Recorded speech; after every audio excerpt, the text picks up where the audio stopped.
Dog Sniper podcast. I am your host, MGCovers. Today's episode for this podcast is titled Less is Better. We're also doing this podcast live via YouTube. So I greatly appreciate you for those of you that are tuning in live to watch it in video format. And of course, if you're listening on Apple, Spotify, etc., greatly appreciate you tuning into the podcast. So super excited about this podcast and also have a big announcement. We have a sponsor for the podcast as well as videos on YouTube. Sponsor is Betonline. Betonline is an offshore book, extremely credible book. I have an account with them and have had for years. And you can never have enough quality sports books. Very easy to load money per se. They have crypto. They have a ton of different options. Very user-friendly interface on the website, and also easy to get paid as well, which is very important also. They have a social media presence. If you just type in a hashtag on Twitter, BetOnline, you'll see a couple people that rep for them. So if you have an issue, very easy to get a hold of them and resolve any type issues. If you're going to set up an account with BetOnline, click the link in the description box for this podcast, or if you're watching on YouTube, click the link in the description box, sign up. Have a lot of different deposit options. You can get a 50% bonus for the first time if you've never had accounts. So you can deposit $1,000. They'll give you 500, and I think it's a 10 times rollover, which is pretty decent. All right, so on to today's podcast, which is titled Less is Better. And that's interesting, the origins for this podcast. I had a healthy debate with one of my clients. And to talk about how this came about was we were kind of discussing, I forgot what started it, but I made the comment, when you play less games, you have an advantage. You give yourself a bigger advantage. Whereas if you play, the more volume you play, the bigger advantage you give the sports book. So that was the key point. The more games you play, the bigger advantage you give the sports books. Therefore, the less games you play, the bigger advantage you give yourself. And we had sort of a debate back and forth. And this is an important lesson, not only for sports betting, but for life in general with regards to debate. And this is why debate is healthy. It seems like in our society, it's difficult for us to debate things, meaning like even after a debate, you can still say to yourself, I still believe what I believe. I haven't changed my mind. Or sometimes you might change your mind. But the importance of having a healthy debate, it forces you to defend your position. And we're familiar with this in the political arena. You might hear people say, maybe a discussion you've had at work, oh, Biden sucks. Why do you think, why do you believe that? They don't have anything substantial to say to defend that point, or Trump sucks. And then you ask them, why do you say that? They don't have anything substantial or credible to prove that point. So that's why I think it's very healthy in life to have debate, and in sports betting especially too. Sometimes it's factual information, and sometimes it may be factual information, meaning like what you're saying is true, but you haven't ever defended it to the point to where you can clarify the point. And that was the case with this particular example, because he was asking me why, and I had never really thought about why that was the case. I mean, I knew it was true. If you play less volume, you give yourself a bigger advantage as opposed to playing more volume. And I'm going to walk you through this process and talk about one important point that I left out. For example, let's start with this point. Is it possible in sports betting to go 6-0, whether in one day or 3 or 4 days or a week, etc.? Is that possible? The answer to that question, yes. I mean, it's difficult, but it's possible. And for example, we're on a 6-0 run in Major League Baseball. We've won our last 6. And that was over the course of probably 5 days, I believe, 4 days maybe. So it is possible to go 6-0. Difficult, but doable. And probably anybody listening to this podcast whether you're a beginner, whether you're do this on a professional level, etc., you've had some type of significant run, meaning you might have had earlier in the year, we had a 20-6 run in baseball, which is really solid. Or maybe you had something, say, like maybe a 15-5 run, something way above into like the 70%. But let's go back to the 6-0 example. So we've established 6-0 is possible, right? Is it possible to go 60-0 in sports betting? Win 60 games in a row, lose 0. Statistically speaking, it is possible, but it's probably, I'm not sure exactly what the odds would be. I would say it's probably in the trillions, 1 in a trillion, to go 60-0. So therefore, if we can all agree that it's basically impossible to go 60-0, there is a correlation that we factually can state. The more volume, the win percentage will decrease close to the mean. And in sports betting, that mean is 50%.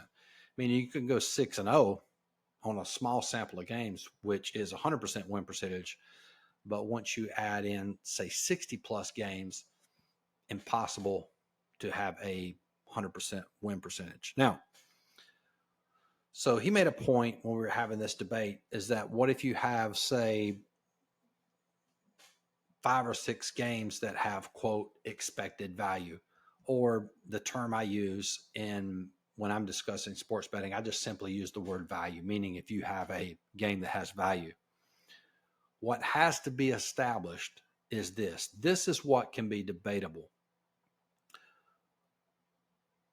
On a given day, what percentage of games, whether it's baseball, whether it's NFL, whatever the sport, what percentage of games have value? There's not going to be a right or wrong answer, but I want to give you some points to think about. And let's do baseball because we're in baseball season right now. Sometimes there's 12 games a day. Sometimes there's 15 games a day. So let's say I'll ask you that as a question. And if you're driving in your car or wherever you're listening to this podcast, you can think about it. What percentage of games have value? Now, if you say 50% of those games, for example, there's 15 Major League Baseball games today. Let me confirm that. Today is July the 26th, 2023. Depending on when you're listening to this podcast. Okay, we got 15 games in Major League Baseball. So if you say there's 8 games that have value, that would be a little bit over 50%. What you're essentially saying, all the sports books that have been doing this for years, setting lines for decades, there's discrepancy in half of those lines. That, my friend, is almost impossible. And that was the key piece that I was leaving out. So I'm going to give you my thoughts on what I believe is a respectable percentage that you can assume, or not assume, but on a daily average basis, the percentage of plays that actually have value, meaning potential plays, not what you should play, but potential plays. And I'm going to use today as an example in reference back to that statement I just made. And we're going to prove that point that less is better in sports betting. So right now there's 15 games in Major League Baseball. The number of games that have value, and when I say value, if you're new to sports betting, I mean where we have a difference between the sports book line and my line is basically what we're calling value. 15 games total today. I have value in 1, 2, 3, 4, 5, 6. Okay. So there's 6.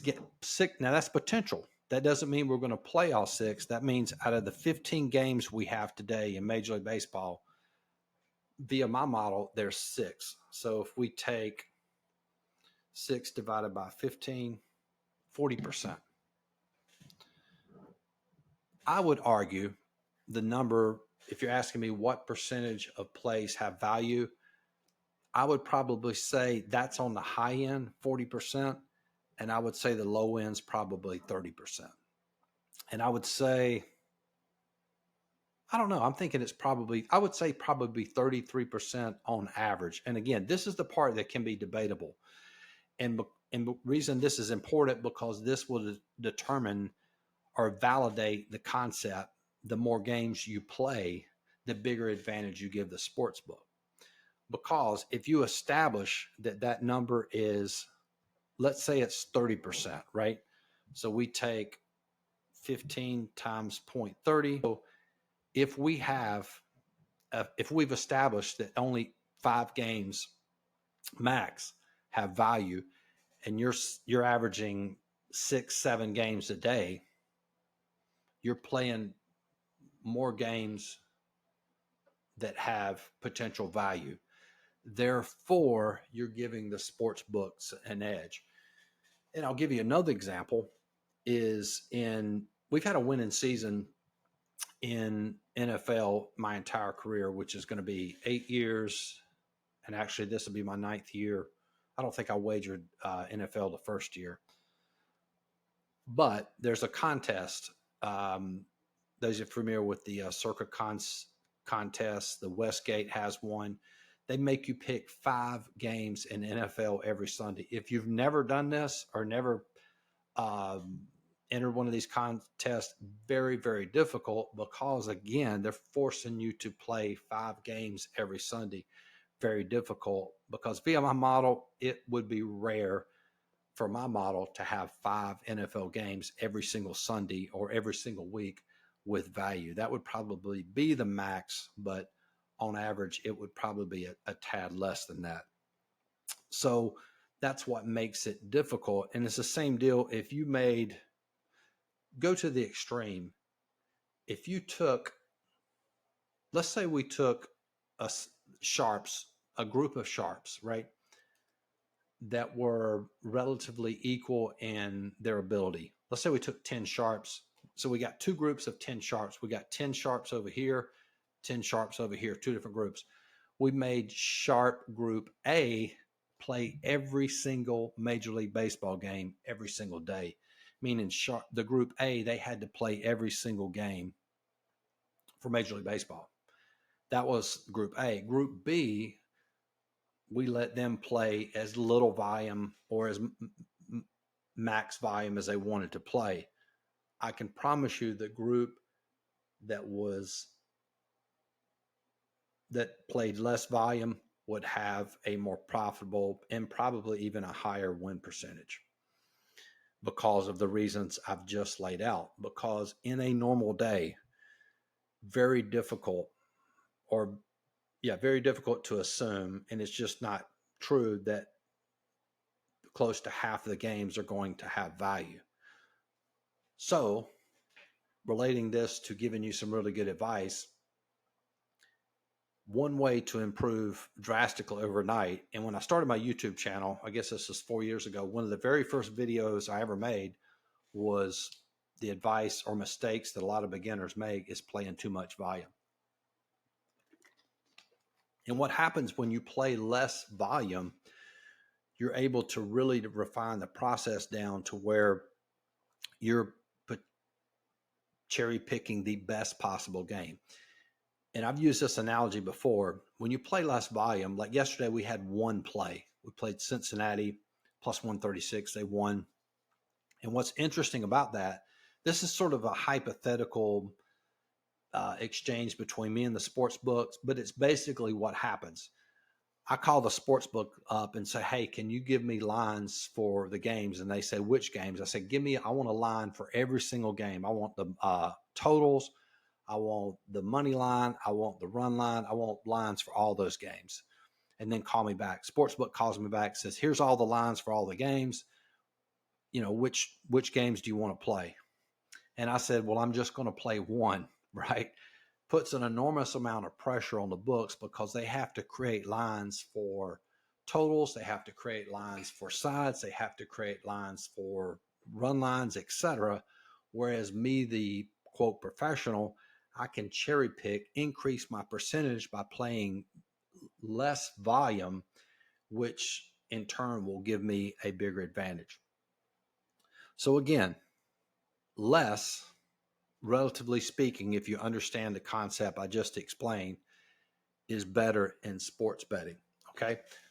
So if you find yourself in Major League Baseball playing, on average 5 to 6 games a day and probably losing with that type of volume, one way to drastically increase your win percentage and profit amount, decrease your volume. And that's true across the board. And again, I'm relatively speaking, there might be somebody listening to this video that's a sharp and averaging 4 or 5 plays a day and successful. Again, possible, but for the majority, I wouldn't recommend it. And probably the majority of people that play a lot of volume, majority of those people are losing as well. So anyway, hopefully you enjoyed this podcast. Thanks for tuning in, and talk to you guys on the next episode. Peace.